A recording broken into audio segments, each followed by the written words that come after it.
நம்மள்ட்ட பார்த்தீங்கன்னா ஒரு சாம்சங் வாஷிங் மிஷின் இருக்குது. இது என்னென்னு பார்த்தீங்கன்னா ட்ரான்ஸ்போர்ட் பண்ணி வேறு ஊர்லேருந்து வேறு ஊருக்கு கொண்டு வந்திருக்கிறாங்க. ஸோ என்னென்னு பார்த்தீங்கன்னா தண்ணி வந்து மிஷின் ஆன் பண்ணி ரன் பண்ணும்போது தண்ணி வந்து ஓஸ் வழியாக வெளியே போகாமல் ஃபுல்லாகவே வந்து கீழ் வழியாக அப்படியே கீழே பொதன்னு ஊற்ற ஆரம்பிச்சிருச்சு. ஸோ டிரான்ஸ்போர்ட்டேஷனில் இந்த மாதிரி பிரச்சனையும் நடக்கும். புது மிஷினில் மோஸ்ட்லி இந்த பிரச்சனை வராது. பழைய மிஷினில் வந்து இந்த மாதிரி பிரச்சனைகள் வர வாய்ப்பு இருக்குது. ஸோ எதனால் இந்த பிரச்சனை வருதுங்கிறத வந்து பின்னாடி நம்ம கேப்பை கழட்டிட்டு என்னென்னு பார்ப்போம். அப்படியே நம்ம வீடியோவுக்கு ஒரு லைக் போட்டுருங்க. இப்போ வந்து பேக் டோரை வந்து ஃபுல்லாக கழட்டியாச்சு. இதில் வந்து மெயினாக வந்து பின்னாடி டப்போஸ்னு வரும். அதுதான் வந்து பார்த்திங்கன்னா அந்த ட்ரம்முக்கும் உங்களோட அவுட்லெட் ஹோஸுக்கும் வந்து இன்டர்மீடியட் கனெக்ஷன் கொடுக்குறது.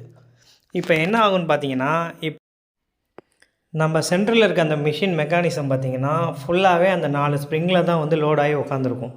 அப்படிங்கும்போது டிரான்ஸ்போர்ட்டேஷனில் ஷேக் ஆகும். ஷேக் ஆச்சுன்னா இப்போ புது மிஷின்னா உங்களுக்கு பிரச்சனை கிடையாது. பழைய மிஷின் ஆகும்போது நமக்கு நாளடைவில் அந்த பேஸ்ட் வந்து டெம்பர் வந்து லூஸ் ஆகிரும். பேஸ்ட்டோட தன்மை போயிடும். அப்படிங்கும்போது இந்த மாதிரி கழண்டுட்டு வர வாய்ப்பு இருக்குது.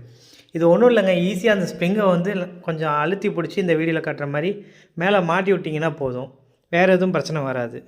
மற்றபடி இங்கே சைடில் காட்டுறேன் பார்த்தீங்களா, இது வந்து சென்சார் ஹோஸு. இது கழண்டாலும் உங்களுக்கு தண்ணி உள்ளே வரும்.